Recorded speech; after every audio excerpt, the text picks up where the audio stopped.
नमस्कार। हम सब लोग 21वीं सदी में जी रहे हैं, जहां पर हम साइंस की बात करते हैं, टेक्नोलॉजी की बात करते हैं, नए नए आविष्कार होते हैं। लेकिन आज भी हमारे समाज में तमाम ऐसे कट्टरपंथी हैं जो मदरसों के फेवर में हैं, और इन मदरसों की आड़ में कई बार ऐसी ऐसी खबरें सामने आई हैं जो देश विरोध में रही हैं। देश हित में तो वो कभी भी नहीं रही।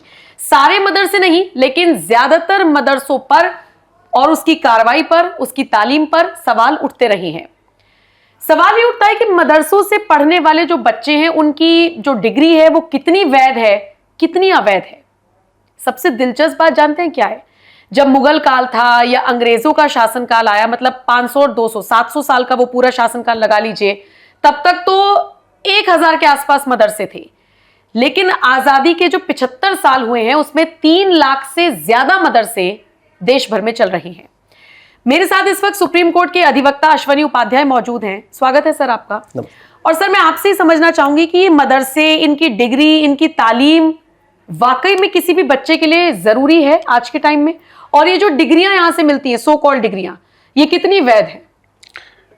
नम्रता जी, आपने जो सवाल किया है बहुत ही गंभीर सवाल है, और मैं आप लोगों से भी आग्रह करूंगा कि ये पूरा वीडियो सुनिएगा, और पूरा वीडियो सुनने के बाद इसको मैक्सिमम शेयर करिएगा।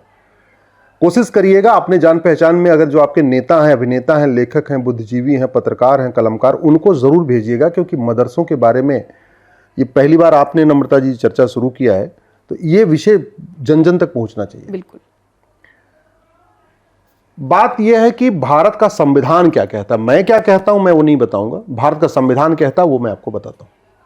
संविधान का आर्टिकल 27 कहता है नम्रता जी कि रिलीजन को प्रमोट करने के लिए 1 रुपए खर्च नहीं कर सकती सरकार।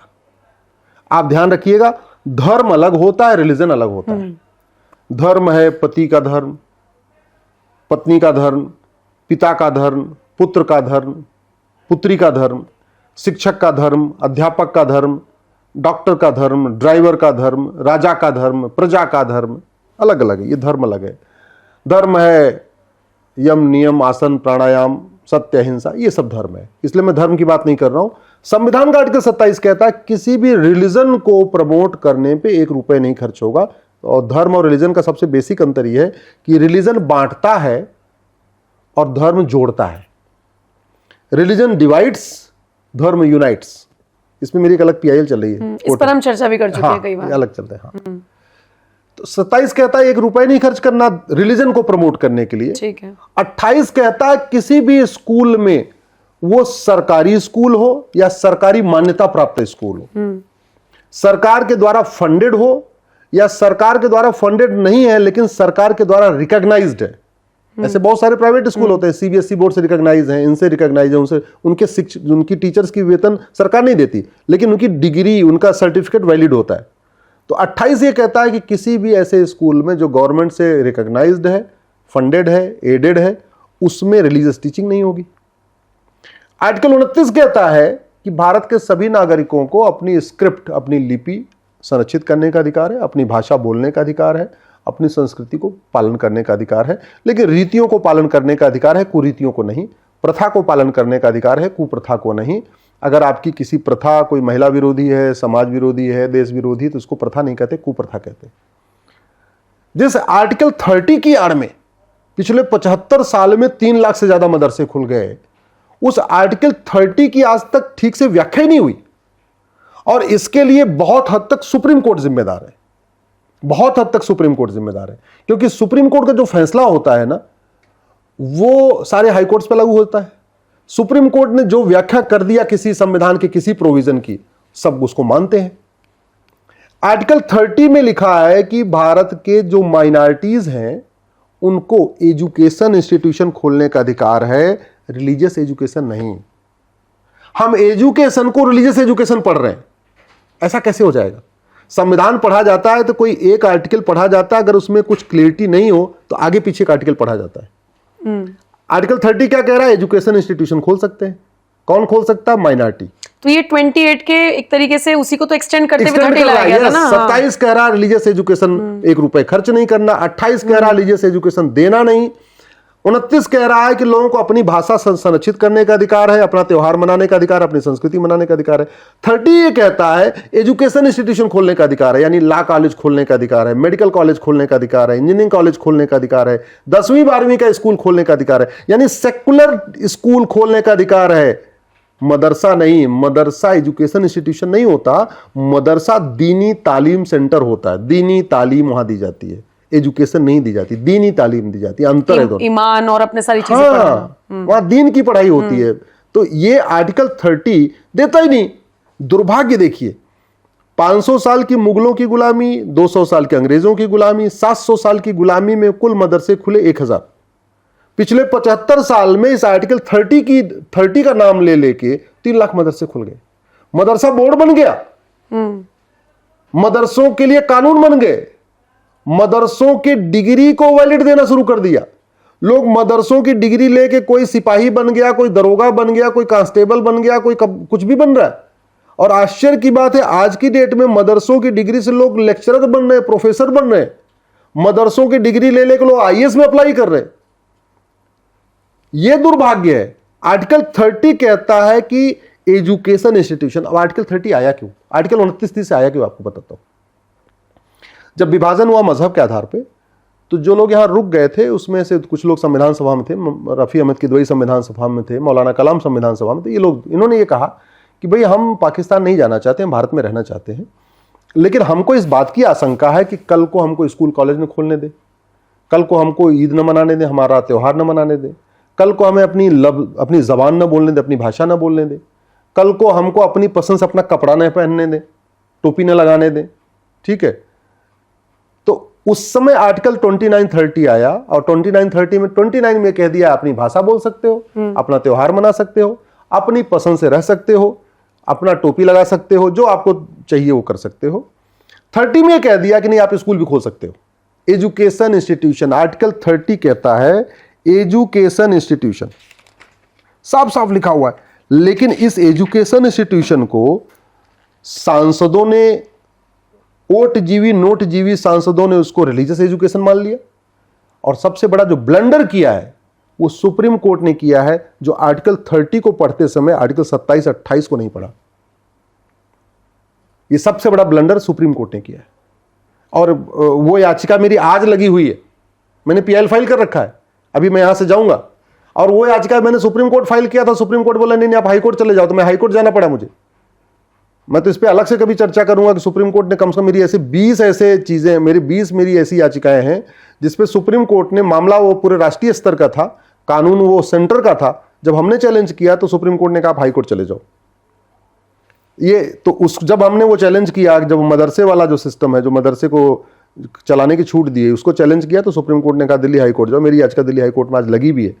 हमारा ये कहना है मदरसा प्रियम्बल में जितनी चीजें लिखी हैं उसके ठीक उल्टा सिखाता है।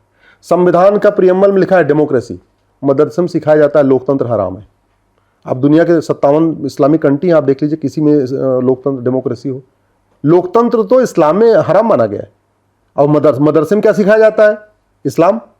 मदरसे में क्या सिखाई जाती है? दीनी तालीम। तो दीनी तालीम में लोकतंत्र मजबूत थोड़ी सिखाया जाएगा, लोकतंत्र हराम सिखाया जाएगा। वैसे भी पूरे भारत में आप देख लीजिए, इलेक्शन कमीशन के पास सेंसिटिव बूथ का डेटा होता है। जहां 100% हिंदू होते हैं वो बूथ कभी सेंसिटिव नहीं होता, लेकिन जहां जिस बूथ पे हिंदू 50% भी हो जाते हैं वो सेंसिटिव बूथ हो जाता है। ये प्रैक्टिकल बात बता रहा हूं, कोई भी जाके देख ले। आपने आप मेरठ में देख लीजिए, मुजफ्फरनगर देख लीजिए, सहारनपुर देख लीजिए, अलीगढ़ देख लीजिए। जिस गांव में 100% हिंदू है वहां शांति से वोटिंग होती है, वो सेंसिटिव बूथ होता ही नहीं। जहां पे हिंदू 70% हुए, 60% हुए, इलेक्शन कमीशन उसको सेंसिटिव बूथ डिक्लेयर कर देता है। वहां अलग से फोर्स डिप्लॉय की जाती है, अलग से पुलिस लगानी पड़ती है। या तो संवेदनशील या अति संवेदनशील। हाँ, संवेदनशील या अति संवेदनशील, ठीक कह रही है। मदरसों में क्या सिखाया? अब इसको संविधान से देखते हैं। संविधान का आर्टिकल 40 कहता है equality before law, equal protection, सब लोग एक समान है। मदरसा कहता है सब एक समान नहीं है। मदरसा कहता है जो पाक है वो अलग है, जो नापाक है अलग है। ये मदरसों की तालीम है। आर्टिकल 15 कहता है किसी से भेदभाव नहीं करना। मदरसों में सिखाया जाता है कि महिला पुरुष एक समान नहीं हो सकते, मुस्लिम और गैर मुस्लिम एक समान नहीं हो सकते। आर्टिकल 16 कहता है सबको समान अवसर मिलना चाहिए। मदरसे में तो सिखाया जाता है कि सबको समान अवसर नहीं मिल सकता। जो पाक है उनको इक्वल अपॉर्चुनिटी मिलेगी, जो नापाक है उनको नहीं मिलेगी। और मदरसे में छोटे छोटे बच्चे जाते हैं, उनके दिमाग में ये बातें डाल दी। आर्टिकल 17 क्या कहता है? छुआछूत बंद करना, हर तरीके का छुआछूत मदरसों में तो बाकायदा सिखाया जाता है। पाक नापाक, हराम हलाल, ईमान काफिर, ये पूरा कॉन्सेप्ट ही सिखाया जाता है। प्रियम्बल में क्या लिखा हुआ है? फ्रेटर्निटी, यूनिटी, नेशनल इंटीग्रेशन, यानी राष्ट्र प्रथम की भावना जागृत करना है, देश की एकता अखंडता मजबूत करना है। मदरसे में देश का कॉन्सेप्ट ही नहीं है, नेशन का कोई कॉन्सेप्ट ही नहीं है। मदरसों में सिखाया जाता है वंदे मातरम हराम है, भारत माता की जय हराम है। भाई आप जरा सोचिए, जो बच्चे मदरसे से पढ़ते हैं ना, वो माता पिता का भी पैर नहीं छूते। कभी आपने देखा नहीं? ऐसे ऐसे करते हैं, खड़े होकर ऐसे करते हैं। उनका है कि भाई ला इलाहा इल्लल्लाह, अल्लाह के अलावा और कोई इबादत के योग्य नहीं है, अल्लाह के अलावा और कहीं झुकना ही नहीं है। तो माता पिता का पैर छूने झुकना पड़ेगा ना, तो झुकना ही हराम हो गया। हमारे यहाँ तो भाई भाई का पैर छूता है, औहदे में जो बड़ा उसी के पैर जो छू लिए बड़ा जाते पैर छुआ जाता है। बहन बड़ी होगी तो उसका पैर छुएंगे, भाई बड़ा होगा उसका पैर छुएंगे, जेठ बड़ा होगा उसका पैर छुएंगे, चाचा दादा जो भी बड़े हैं सबका पैर छूते हैं। वहां वो कॉन्सेप्ट ही नहीं है। तो ये अब सवाल बनता है कि क्या वो मदरसा जिसका कहीं संविधान में जिक्र ही नहीं है, संविधान इजाजत ही नहीं देता, उस मदरसा को खोलने के लिए कोई भी सरकार कोई कानून बना सकती है क्या? जिस भारत के संविधान में मदरसे का कहीं जिक्र नहीं है, रिलीजियस एजुकेशन देने का, रिलीजियस एजुकेशन का तो जिक्र नहीं, मदरसा छोड़ दो। मैं तो आज माननीय सुप्रीम कोर्ट के जजों से कहता हूं, हाथ जोड़ के निवेदन कर रहा हूं, आपने अब तक बहुत गलत फैसले दे दिए और उस गलत फैसले के कारण पूरे देश में बर्बादी शुरू हुई है। जहां पहले 1000 मदरसे थे, 700 साल की गुलामी में 3 लाख से ज्यादा हो चुके। केरल में, बंगाल में, झारखंड में, बाकी जगह मदरसों की पूरा एकदम भरमार हो चुकी है। ऐसा कोई गांव नहीं जहां मदरसा नहीं खुल रहा है। एक बार आप ध्यान से जरा संविधान को पढ़िए, और संविधान, हो सकता है मेरी गलती हो गई हो, मैं बहुत छोटा वकील हूं, हो सकता है मुझे नहीं दिख रहा हो, लेकिन मुझे ये तो बताइए कि भारत के संविधान में मदरसा शब्द है कहां पे? और मदरसा तो छोड़िए, रिलीजियस एजुकेशन देने के लिए छूट कहां मिली हुई है वो तो बताइए। और एक बार अगर रिलीजियस एजुकेशन चलो अपने घर में चला सकते हैं, ठीक है भैया, अपने अपने घर में मदरसा चला रहे हैं, चला लो, कुरान पढ़ाना अपने घर में पढ़ाओ, या प्राइवेट पढ़ा लो, प्राइवेट ट्यूशन लगा के पढ़वा लो। लेकिन सवाल फिर बनता है कि मदरसा बोर्ड किस प्रावधान के अंदर बन रहा है, किस संविधान के प्रावधान के अंतर्गत बन रहा है, किस आर्टिकल के अंतर्गत बन रहा है? ये मदरसे की डिग्रियां किस संविधान के अंदर जस्टिफाई हो रही हैं? तो ये सवाल तो अश्विनी जी फिर सरकार से भी पूछा जाना चाहिए ना, क्योंकि बिल्कुल, ये सवाल, कुछ ऐसे मदरसे हैं जो मान्यता प्राप्त हैं, किससे? सरकार से, फंडिंग सरकार से आ रही है। कुछ मदरसों में तो न मदरसे मान्यता, सरकार मदरसों को मान्यता दे सकती है, न कोई भी सरकार मदरसों को 1 रुपए दे सकती है भारत के संविधान के अनुसार, न कोई भी सरकार मदरसों की डिग्री को वैलिड कर सकती है। क्यों? मैंने पहले बताया, मदरसे में हर चीज भारत के खिलाफ सिखाई जाती है, भारत की संस्कृति के खिलाफ सिखाई जाती है। लेकिन अगर किसी आम मुसलमान से बात करो और पूछो कि मदरसों में क्या पढ़ाया जाता है, तो वो कहते हैं दीनी तालीम जो हमारे धर्म में वो सब सिखाते हैं। तो दीनी तालीम क्या है? दीनी तालीम क्या है? वसुधैव कुटुंबकम सिखाया जाता है क्या? नारी तू नारायणी सिखाया जाता है क्या? सर्व मंगल मांगल्य सिखाया जाता है क्या? समता समानता समरसता सिखाया जाता है क्या? सब एक समान है ऐसा सिखाया जाता है क्या? अरे मदरसे में वो हर चीज सिखाई जाती है, वो संविधान के खिलाफ है। मदरसे में क्या सिखाया जाता है? 3 तलाक जायज है, हलाला जायज है, मुताह जायज है, मिस्यार जायज है, तहर्रुस जायज है, तलाके हसन जायज है, तलाके एहसन जायज है, तलाके बाइन जायज है, तलाके किनाया जायज है। मैं ये सारी इसलिए कह रहा हूं, इन कुरीतियों के खिलाफ मेरी पीएल है, चल रही है कोर्ट में। आज तक कभी किसी मदरसे से आवाज नहीं आई कि हाँ 3 तलाक खत्म होना चाहिए, हलाला खत्म होना चाहिए, मुताह खत्म होना चाहिए, मिस्यार खत्म होना चाहिए, तहर्रुस खत्म होना चाहिए। आज तक कहीं मदरसों से लाखों लोग पढ़ के निकल चुके हैं ना। तो मदरसों के अगर ये सिखाया जाता कि कुरीतियां खत्म होनी चाहिए, कुप्रथाएं खत्म होनी चाहिए, फिर तो मदरसों से संगठित आवाज निकलनी चाहिए, भाई तलाके हसन खत्म करो, तलाके एहसन खत्म करो, तलाके बाइन खत्म करो, तलाके किनाया खत्म करो, ये हलाला खत्म करो, ये 4 शादी बंद करो। ये मदरसों से आवाज आनी चाहिए थी। मदरसों में तो मैं तो ये देख रहा हूं, जब कोई संविधान सम्मत काम होता, सबसे पहली जो आवाज आती निकलती है, मदरसों से निकलती है। जो मदरसों के पढ़े हुए लोग हैं वहीं से उनके खिलाफ आवाज निकलती है। इसलिए कह रहा हूं, न भारत का संविधान मदरसा खोलने की इजाजत देता है, न भारत का संविधान मदरसे पे 1 रुपए खर्च करने की इजाजत देता है, न भारत का संविधान मदरसे की डिग्री को वैलिड मानता है, न मदरसे का पढ़ा हुआ बच्चा किसी 4th क्लास में भी एलिजिबल बनता है। जो कुछ चल रहा है बिल्कुल गलत चल रहा है। और इसके लिए आज आपने अच्छा हुआ सवाल कर दिया। मैं चाह रहा हूं कि इसमें पूरी देशव्यापी चर्चा हो, सारी यूनिवर्सिटीज में चर्चा होनी चाहिए, और मैं इसके लिए किसी भी यूनिवर्सिटी में जाके किसी से खुली बहस करने के लिए तैयार हूं। मैं तो चाहूंगा सुप्रीम कोर्ट के जजेस एक बार संविधान को जरा भारत के चश्मे से पढ़ के देखें। लगता है उन्होंने जो मदरसे को वैलिड किया है वो उस समय उन्होंने कई विदेशी चश्मा लगा रखा है, ऐसे आए और झटके में कर दिया, और उसका खामियाजा भारत भुगत रहा है। 3 लाख से ज्यादा मदरसे खुल रहे हैं। मदरसे में कोई भी चीज अच्छी नहीं सिखाई जाती, मदरसे में कोई चीज भारत की संस्कृति मजबूत करने के लिए सीधे राष्ट्र प्रथम की भावना नहीं होती है। इसलिए मैं कह रहा हूं मदरसा अगर चले भी तो वहीं भाई ठीक है, लोग प्राइवेट अपने अपने, भाई जिसको दीनी तालीम देना होगा दे लेगा ना, मोहल्ले में जो चलाएगा अपने किसी मौलवी को रख लेगा, उसको वेतन दे लेगा, कर लेगा। लेकिन मदरसे की डिग्री वैलिड नहीं हो सकती, मदरसे को फंडिंग नहीं हो सकती। जनता के टैक्स के पैसे से 1 रुपए मदरसे को दिया नहीं जा सकता, न किसी मदरसे को मान्यता दी जा सकती है, न किसी मदरसे की डिग्री को वैलिड किया जा सकता है, न मदरसे के पढ़े हुए बच्चों को केवल मदरसे की पढ़ाई के आधार पर किसी सरकारी नौकरी में रखा जा सकता है। अच्छा, ये तो मदरसे की बात कर रहे हैं कि 3 लाख से ज्यादा की संख्या है। अगर मैं आपसे पूछूं कि हमारे देश में गुरुकुल कितने हैं? मैकाले जब आया था तो उसने जो रिपोर्ट बनाई थी उसने कहा था कि इस समय 7.5 लाख गुरुकुल है, और 7.5 लाख गुरुकुल में से अब 70,000 भी नहीं बचे हैं। सच्चाई यह है कि गुरुकुल की संख्या बढ़नी चाहिए। आप पूरे संविधान को उठा के देखिए कि जो संविधान की बातें हैं वो निकल कैसे रही हैं। Equality, justice, liberty, fraternity, unity, national integration, ये सब गुरुकुल में पढ़ाया जाता है। जैसे अच्छा हुआ, चलो अभी सिर्फ सवाल आपने सवाल पूछ लिया तो मुझे और कुछ और ध्यान आ गया। अब भारत का प्रियम्बल में लिखा है कि सबको सोचने की आज़ादी है, सबको लिखने की आज़ादी है, सबको बोलने की आज़ादी है, सबको तर्क करने की आज़ादी है। मदरसे में तो हराम है ये। मदरसे में तो रट्टा मरा दिया जाता है, बस रट्टा मारना है, दिमाग लगाना ही नहीं है, सोचना ही नहीं है। ये नहीं सोचना चाहिए कि धरती गोल है कि धरती चपटी है, सोच ही नहीं सकते। बस उनको जो रट्टा मारा जा रहा है बस उसी रट्टा मारा, वही रट्टा मारना। वैज्ञानिक सोच ही कहां से विकसित हो रही है? और संविधान तो कहता है, फंडामेंटल 51A में लिखा है वैज्ञानिक सोच विकसित करो, लिखो, तर्क करो।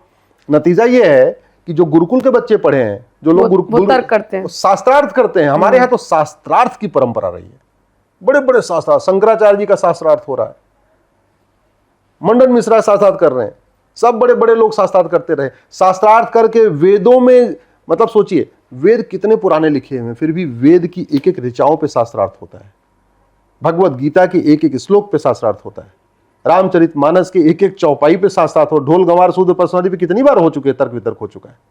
मनुस्मृति के एक एक श्लोक पे शास्त्रार्थ होता है। आप बाइबल, आप कुरान पे शास्त्रार्थ कर सकते हैं क्या? आप हदीस पे शास्त्रार्थ कर सकते हैं क्या? गुरुकुल के पढ़े हुए लोग तो सब शास्त्रार्थ करते हैं। कभी आप मदरसे को किसी बच्चे को पढ़ के निकल के देखिए जरा, कभी उसने कुरान पे शास्त्रार्थ मतलब तर्क वितर्क किया हो, उसको वैज्ञानिक तरीके से उसको व्याख्या करने की कोशिश किया हो? तो मैं और इसीलिए इनको बरगलाना आसान है। इसलिए बरगलाना आसान है क्योंकि बचपन से रट्टा मारा के तुम्हें सोचना नहीं, तुम्हें मतलब उस मानसिक रूप से एक तरीके से उनको वो कर दिया ना, कमजोर कर दिया, कुआं का मेढक जिसको कहते हैं वो कर दिया। तो स्वाभाविक सी बात है, वो कहां से तर्क करेगा, कहां से सोचेगा, कहां से आएगा उसको वसुधैव कुटुंबकम के। अच्छा आप जरा सोचो, संविधान तो छोड़ो, जो प्रकृति का नियम है उसके खिलाफ भी मदरसों में सिखाया जाता है। भगवान ने क्या किया? आप भी अपने माँ के पेट में 9 महीने रही, मैं भी अपने माँ के पेट में 9 महीने रहा।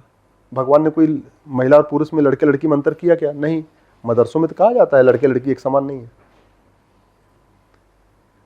हिंदू हो या मुस्लिम हो या पारसी हो, ईसाई, माँ के पेट में 9 महीने, लड़का हो या लड़की माँ के पेट में 9 महीने, ब्राह्मण हो, क्षत्रिय हो, वैश्य हो, दलित, सब माँ के पेट में 9 महीने।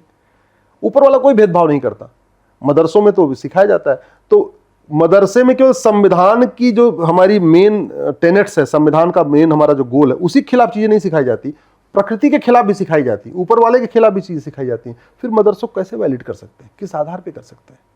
और भारत में अशांति के सबसे बड़ा कारण मदरसा ही है। इसको समझना पड़ेगा। इसको सुप्रीम कोर्ट के जज भी अच्छी तरीके से समझ ले, हाई कोर्ट के जज भी अच्छी तरीके से समझ ले।